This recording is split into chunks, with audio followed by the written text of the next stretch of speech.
फिर आप ब्लॉक हो जाएंगे, आपको परमेश्वर बढ़ाता नहीं है। विरोध आपके लिए फ्यूल है, आपको उन जगहों पर लेके जाएगा जहां आप खुद नहीं जा सकते हैं। ये एक प्रूफ है, जब आपकी फैमिली आपका विरोध करे, आपका मोहल्ला आपका विरोध करे, उस समय निराश नहीं होना। अगर आप बैक स्टेप लेते हैं तो परमेश्वर नाराज होता है और आपकी ग्रोथ रुकती है, आपकी ब्लेसिंग रुकती है। लेकिन जब आप परमेश्वर का नाम लेकर आगे बढ़ते हैं तो आप देखते हैं क्या होता है, आप देखते हैं क्या होता है। परमेश्वर ने मुझसे कहा है कि वो क्रूसेड्स जो हुआ करेंगे पूरे इंडिया में, मैंने डेट्स को मैं अनाउंस कर दूंगा, क्योंकि बहुत सारे डेट्स लोग पूर्व में, ईस्ट में बहुत से लोग मांगते थे, तो मेरी डेट्स काफ़ी मुश्किल होती थी उनको देने के लिए, क्योंकि यहाँ पर मैंने बहुत से काम रखे होते थे। लेकिन अब परमेश्वर ने मुझसे कहा है कि जो लोग डेट्स मांगेंगे उन्हें ईजिली डेट्स को देना है, और आप देखेंगे फुल इंडिया में, हर स्टेट में अब खुदावंद के क्रूसेड्स हुआ करेंगे। लाखों लोग उन क्रूसेड्स पर आने वाले हैं और खुदावंद की एक बड़ी महिमा होने वाली है, और हम सब उस ग्लोरी को देखने वाले हैं, उसे विटनेस करने वाले हैं अपनी इन्हीं आंखों के द्वारा। अगर आपको प्रार्थना करनी है, अब इस चीज़ के लिए करनी है कि पूरे इंडिया में जो क्रूसेड्स होने वाले हैं, परमेश्वर उन क्रूसेड्स पर लाखों करोड़ों लोगों को बचाए। हमारे क्रूसेड्स कोई धर्म युद्ध नहीं है, हमारा क्रूसेड है नशों के खिलाफ, बीमारियों के खिलाफ, दुष्ट आत्माओं के खिलाफ, किसी व्यक्ति के खिलाफ नहीं। हालेलुया। आज मैं आपको यही मैसेज देना चाहता हूं, आनंदित रहो, क्योंकि खुदावन वो आपको ब्लेस कर रहा है, वो आपको आशीषित कर रहा है। आपको स्पिरिट में रहकर जो घटनाएं आपके आसपास घटती हैं, उन घटनाओं को आत्मिक रीति से, आत्मिक आंखों से जांचना है कि अगर ये हो रहा है तो इसका स्पिरिचुअल रीजन आपकी लाइफ में क्या है। हालेलुया। अगर आप स्पिरिचुअली एक सिचुएशन को हैंडल कर पाने में कामयाब होते हैं, आप नेक्स्ट लेवल पे जाते हैं। अगर आप उस सिचुएशन को हैंडल करने में नाकामयाब होते हैं, परमेश्वर इंतजार करता है फिर आपको नेक्स्ट लेवल पर लेके जाने का। तो बात सिचुएशन की नहीं है, उस बीमारी की नहीं है, या उस दिक्कत की नहीं है जो आपकी लाइफ में चल रही है। बात यह है कि मैं उस सिचुएशन को किस तरह से हैंडल करता हूं, मैं उस परीक्षा को किस तरह से हैंडल करता हूं, उस हार्ड टाइम को, उस गरीबी को, उस अकेलेपन को, उस मुश्किल को मैं हैंडल क्या वचन से करता हूं, या मैं शरीर का इस्तेमाल करता हूं उसको हैंडल करने के लिए। और जैसे ही आप हर चीज में स्पिरिट को लगाएंगे, लाइफ एंटर करेगी। अगर तुम आत्मा के अनुसार चलोगे तो जियोगे, परमेश्वर ने कहा। तो वो लाइफ जब आपकी जीवन में एंटर करती है तो वो सब तरफ फिर कार्य करती है। इमेजिन करो, आप अपने आप को एक बल्ब के रूप में देखो कि आप रोशन हैं। तो आप अगर मान लीजिए आपके पास इस समय, मेरे पास मान लीजिए 10 कमरे हैं और मैं खुद एक रोशनी हूं। जीसस ने कहा तुम जगत की ज्योति हो। मान लीजिए ये 10 कमरे, एक कमरे के बाहर लिखा है फाइनेंस, एक के बाहर लिखा है परिवार, एक के बाहर लिखा है सेहत, एक के बाहर लिखा है कामयाबी, शांति, आनंद। हाँ, ये 10 तरह के ब्लेसिंग्स हैं। अब मैं अगर उस रूम में जाऊंगा, क्योंकि मैं खुद एक रोशनी हूं, तो वो खुद ब खुद फाइनेंस ओपन हो जाएगा। मैं आनंद की तरफ जाऊंगा, वो खुद ब खुद ओपन हो जाएगा। क्यों? क्योंकि मैं खुद एक रोशनी हूं। बात यह है कि जब हमारे अपने अंदर रोशनी नहीं है, कि आप अगर आनंद के रूम में जाएंगे भी तो वहां आपको अंधेरा नजर आएगा, क्योंकि आपके अंदर रोशनी नहीं है। जब आपके अंदर रोशनी खुद होगी, आप खुद एक लाइट होंगे। और वो कैसे होगा? जब आप वचन के द्वारा चलेंगे, आत्मा के अनुसार चलेंगे तो जिएंगे। जब हम स्पिरिट को मौका देंगे कि वो हमारी लाइफ में कार्य करे, सिचुएशंस चेंज होंगी यीशु मसीह के नाम में। हालेलुया। आज से हम प्रार्थना करेंगे, आज से हम फास्टिंग करेंगे। किन चीज़ों के लिए? कि परमेश्वर पूरे भारत ने बड़ी बड़ी मीटिंग्स, क्रूसेड्स को जो डेट्स ऑलरेडी अब मैंने देनी स्टार्ट कर दी हैं, कि खुदावंद बड़े बड़े कार्यों को करे। और ये रियल मैसेज कि जीसस क्राइस्ट किसी धर्म को बदलने के लिए नहीं आए हैं। आप देखो बहुत से लोग बोलते हैं ये धर्म परिवर्तन, एक भी व्यक्ति सामने नहीं लेके आ पाते। इमेजिन करो अगर पंजाब में 25 लाख लोगों का धर्म परिवर्तन हुआ पैसों को देकर, एक भी साबित नहीं हुआ। जितने इंडिया में लोगों को गिरफ्तार किया गया धर्म परिवर्तन को लेकर, सभी को कोर्ट ने बरी किया। कोई बोलता है कि इतने लाख देकर, 25 लाख देकर धर्म परिवर्तन करते हैं। मैं अंकुर नरूला अपना धर्म परिवर्तन करने को तैयार हूं, मुझे 25 लाख दे दो, मुझे जरूरत है भाई, चर्च पे लगा देंगे पैसा। मेरा परिवार तैयार है, बहुत से लोग तैयार हैं धर्म परिवर्तन करने के लिए। कहां मिलता है ये 25 लाख? चलो एक काम करते, तुम 20 लाख हमें दे देना, 25 तुम ले लो, तो 5 लाख तुम्हें एक परिवार का बचा। हाँ, तो मैं तुमको 10,000 परिवार देता हूं, एक परिवार में 5 लाख बचा, तुम्हें 10,000 परिवार देता हूं। इमेजिन करो तुम करोड़पति हो जाओगे एक दिन में ही। हमें 20 दे देना, तुम 5 रख लेना, जहां से भी 25 मिलता तुम ले लो, हमें दिलवा दो, हम तैयार हैं। कभी लोग बोलते हैं पास्टर पैसा देते हैं, कभी बोल देते हैं लेते हैं। इनको यही नहीं पता कि देते हैं कि लेते हैं। इनको ये मालूम होना चाहिए ना पास्टर पैसा देते हैं ना लेते हैं, अगर होता तो वो सामने आता। हालेलुया। तो ये कॉमेडी सर्कस जब चल रहा हो तो एंजॉय किया करो इन चीजों को। हालेलुया। तो कोई लाख आप पर झूठे इल्जाम लगाए, ये आनंदित होने का समय होता है। जो लोगों को ये पता है, आज लाखों लोग चर्च में बैठे हैं, चर्च ब्रांचेस में बैठे हैं, जो डॉक्टर्स हैं, इंजीनियर्स हैं, पुलिस हैं, फौज के लोग हैं, आम लोग हैं, सब लोग हैं, हम लोग हैं। हमें पता है हमने खुदावंद से क्या पाया है। हमें पता है कि यीशु मसीह धर्म बनाने के लिए नहीं आए, वो जीवन बदलने के लिए आए। और ये कार्य खुदावंद का कभी रुकेगा नहीं। पास्टर्स आ जाएंगे, पास्टर्स चले जाएंगे, सेवकाइयां आएंगी जाएंगी, लेकिन खुदावंद का काम कभी रुकने वाला नहीं है। उसका काम कभी स्टॉप नहीं होगा, कभी रुकता नहीं। 12 लोगों को रोकने की कोशिश की गई, कहते इनको पिटवाओ, इनको रोको। आज वो 12 चेले, 400 करोड़ चेले हो चुके हैं यीशु मसीह के पूरी दुनिया में।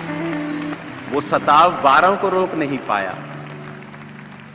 वो सताव करके अगले नगर में भेजते थे तो अगले नगर में बेदारी आती थी। आपको पता है सबसे पहले जब कलीसिया स्थापित की गई तो वो यरूशलेम में थी।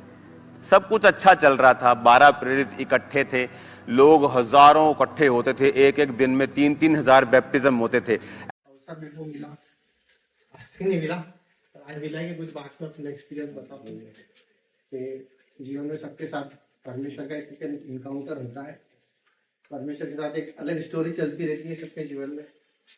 तो जैसे बाइबल है, ऐसे बाइबल में बहुत सारे कैरेक्टर है और उन सबके एक अलग अलग स्टोरीज है। पर आज हम सीखेंगे कि सबकी स्टोरी तो हम देखते हैं, पर जो मेन स्टोरी है वो यीशु मसीह की है, मसीह जीवन की।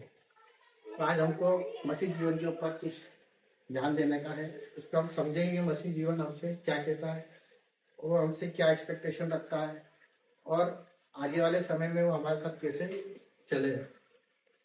एक वचन को हम पढ़ सकते हैं जो कि यूहन्ना 14:23, और मैं चाहता हूँ कि सब एक साथ पढ़ें। यूहन्ना 14:23।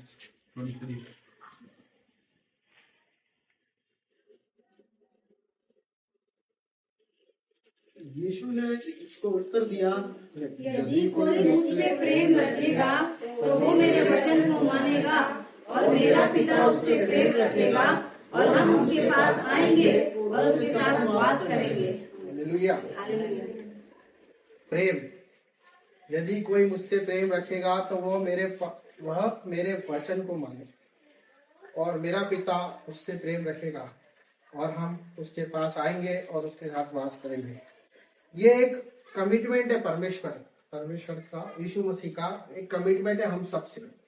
प्रेम, कि यदि तुम मुझसे प्रेम करोगे, प्रेम, तो तुम मेरे वचन को भी मानोगे और मेरा पिता भी तुमसे प्रेम करेगा और हम तुम्हारे साथ वास करेंगे। हम देखेंगे परमेश्वर ने हमको बहुत सारे वादे किए, उसमें से कुछ वादे हम देखेंगे। जैसे उसने हमको करौली के क्रूस में सारी आशीषें दे दी थी। उसने वहां कहते सब कुछ कंप्लीट पूरा हुआ। उसने हमें चंगाई दी। कहते हैं कि यीशु के कोड़े खाने से हम हो गए हैं। धन और महिमा परमेश्वर की ओर से आती है। हम कहते हैं अच्छा घर, अच्छी जिंदगी वो देता है, अच्छी नौकरी, बच्चे, हर एक आशीष प्रभु ने कंप्लीट कर दी। किनके लिए? जो लोग परमेश्वर के पुत्र से प्रेम करते हैं, यीशु मसीह। कंप्लीटेड हो गई। फिर आज हम बहुत सी चीजों के लिए प्रार्थना कर रहे हैं। आज भी हम बहुत सी चीजों के लिए सालों से प्रार्थना कर रहे हैं, सालों से। फिर ये वचन प्रभु ने हमको दिया है, तो हमको ध्यान देना है कि कहीं ना कोई हमारे अंदर ही, मेरे अंदर ही कुछ मिस्टेक होगी। क्योंकि परमेश्वर ने तो बोल दिया कि कोई मुझसे प्रेम करेगा तो वो मेरे वचनों में भी चलेगा और मैं उसके साथ वास करूंगा। तो वो जो क्यों है ना, वो हमको खटता है, विशेषकर मुझे। कि वो क्यों वो आशीष हमें नहीं मिलती है, क्यों वो चाबी आज हमें नहीं मिलती, जबकि परमेश्वर ने बोला कि सारी चीज तेरे लिए खोल रखी है। वो चाबी हमारे पास नहीं है, वो लॉक लगा हुआ है। परमेश्वर, हम प्रार्थना करते हैं, वो कबर्ड में सब कुछ है, धन, महिमा, आशीष, अच्छी जिंदगी, दीर्घ आयु, अनंत जीवन, हर एक वो चीज, स्वर्ग का द्वार, हर एक बात प्रभु ने उस की को हमारे लिए दे दी थी। आज हम देखेंगे वो प्रतिज्ञा देने के बाद भी वो क्यों, वो चाबी हमारे पास नहीं है। मैं आशा करता हूँ कि परमेश्वर आज इस वचन के द्वारा वो की हमको मिल जाए, हमारे सवालों का जवाब मिल जाए, और हम वो दुनिया की तरह न रहे, और हम परमेश्वर के प्रेम को जान लें।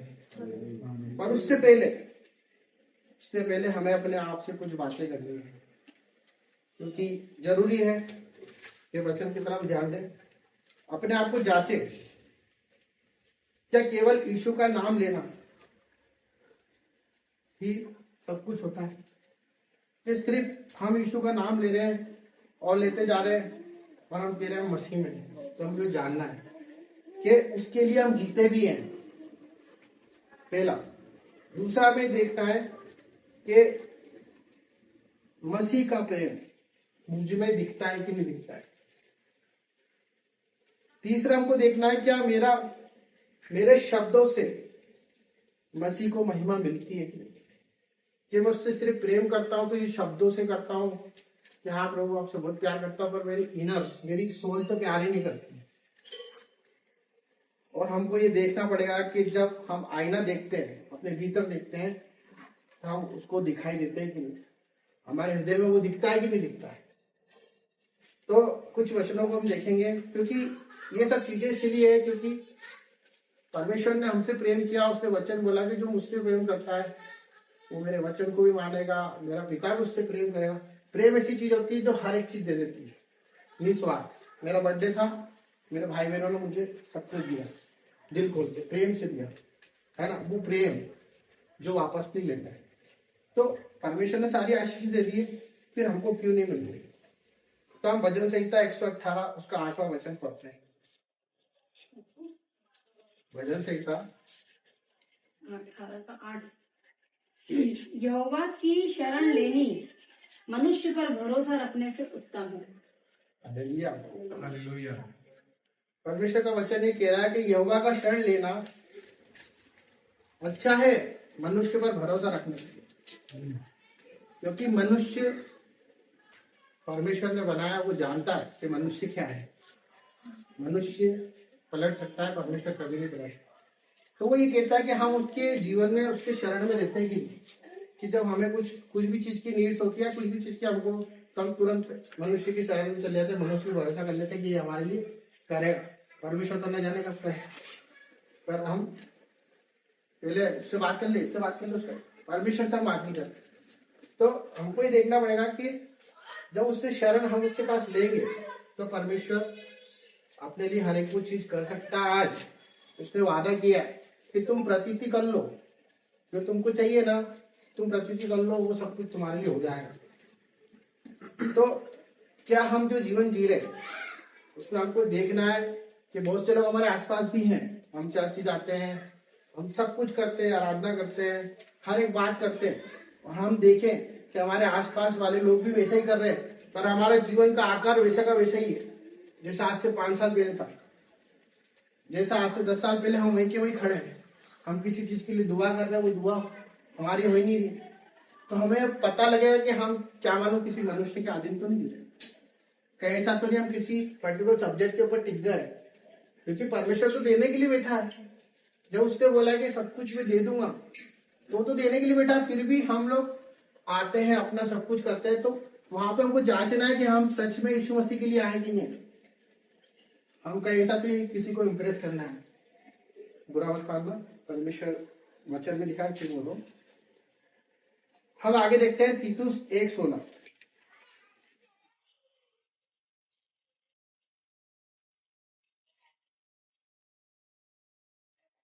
वे कहते हैं कि हम परमेश्वर को जानते हैं, पर अपने कामों से उसका इनकार करते हैं, क्योंकि वे घृणित और आज्ञा न मानने वाले हैं और किसी अच्छे काम के योग्य नहीं।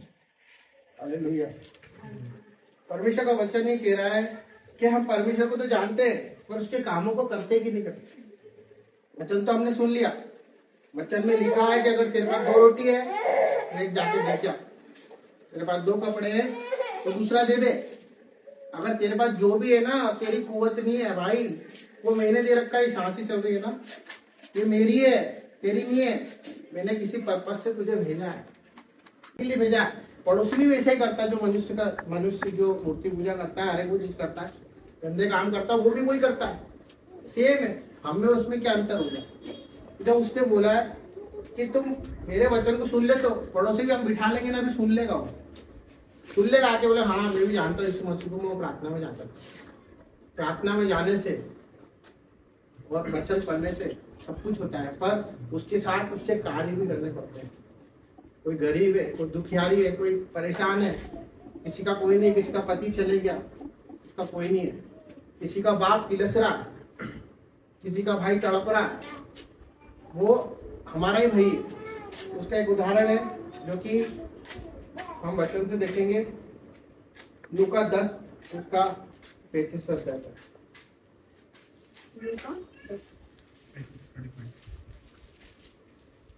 दूसरे दिन उसने 2 दिनार निकाल कर, हाँ यही है उसका 30 से 35 तक। यीशु ने उत्तर दिया, एक मनुष्य यरूशलेम से यरीहो को जा रहा था कि डाकुओं ने घेर कर उसके कपड़े उतार लिए और मार पीट कर उसे अधमरा छोड़ चले गए। पूरा पढ़ो। और ऐसा हुआ कि उसी मार्ग से एक याजक जा रहा था, परंतु उसे देख के कतरा कर चला गया। इसी रीति से एक लेवी उस जगह पर आया, वह भी उसे देख के कतरा कर चला गया, परंतु एक सामरी स्त्री वहां आ निकला वहां आ निकला और उसे देखकर तरस खाया। उसने उसके पास आकर उसके घाव पर तेल और दाखरस डालकर पट्टियां बांधी और अपनी सवारी पर चढ़ाकर सराय में ले गया और उसकी सेवा टहल की। दूसरे दिन उसने 2 दिनार निकालकर सराय के मालिक को दिए और कहा, इसकी सेवा टहल करना, और जो कुछ तेरा और लगेगा वो मैं लौटने पर तुझे भर दूंगा। हालेलुया। हालेलुया। ये कौन था? सामरी के विषय आप सब जानते, परमेश्वर को नहीं जानता था, जानते थे या नहीं जानता था, पर वो कार्य को जानता था करना, क्योंकि उससे पहले एक याजक आया, फिर लेवी आया। वो याजक कौन? जो आराधनालय में प्रार्थना गृह में रहते हैं, याजक, प्रेस्ट, वो लोग छोड़ के चले गए। प्रार्थना करते थे इसके लिए, पढ़े रहने दो, खून बंद हो जाएगा, है ना, ठीक हो जाएगा अपने आप। नहीं, जो नहीं जानता था उसने उठाया, उसने उसको पहुंचा, उसको लेके गया, उसको अस्पताल में भर्ती करा, और ये भी बोला दूसरे दिन के जो पैसा लगे वो भी मैं दूंगा। फॉर एग्जाम्पल सिंपल जी कि अभी इन्होंने टेस्टिमनी दी थी कार्य करने की, मुझे मालूम मेरे बहन भाई सब इंटरनल करते हैं, पर ये बात मनन किए तो दीदी ने एक बेसहारा को सहारा दिया, समझ दी उसको, बोला कि नहीं तू उठ, तू कैंसर में नहीं है, मैं तेरे लिए प्रार्थना भी करूंगी, तेरे साथ चलूंगी भी सही। हालेलुया। तो वो उदाहरण है कि हम कार्य को भी करें। हम ऐसा ना बने कि भाई इसको भूख की जरूरत है और उसको हम प्रार्थना कर रहे हैं, इसको किसी और चीज की जरूरत है हम वो नहीं दे रहे और उसको उसके लिए प्रार्थना कर रहे हैं। कोई प्यासा है हम बोल रहे हैं कि भाई हम प्रार्थना करनी है, पर उसके साथ साथ हमको उसके लिए समाधान भी निकालना है, क्योंकि परमेश्वर ने हमको बुद्धि दी है, समझ दी है। एक वचन और पढ़ लेते हैं लास्ट के अंत में, यिर्मयाह 23 उसका 16 वचन।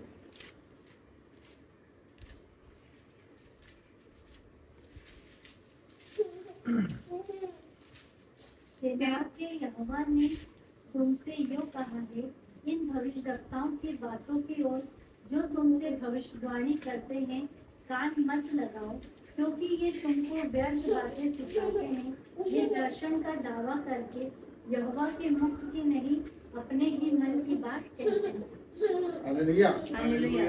ये वो उदाहरण है जो आज दुनिया में हम जब यूट्यूब खोलते हैं तो बहुत सारे झूठे भविष्यवक्ता आ चुके हैं। वो ऐसी ऐसी चीजें सिखा रहे हैं आप लोगों को। परमेश्वर उससे घृणा करता है। परमेश्वर चाहता है कि हम उसकी सच्ची शिक्षा में चलें, किसी के मन के भरमाने में नहीं आए, क्योंकि वचन हमारे पास है। अगर कोई बोल रहा है, आज मैं बोल रहा हूँ, पर अगर वचन से अलग बोल रहा हूँ तो आप समझ जाओगे कि ये व्यक्ति झूठ बोल रहा है। इतना भेद हमको परमेश्वर ने दिया है। तो परमेश्वर, अगर हम जा रहे हो, किसी ने हमारी भविष्यवाणी कर दी, तो हमको उसका जीवन भी देखना है। तो सच में मसीह है, सच्चा आदमी जो परमेश्वर के ऊपर से बुलवाता है।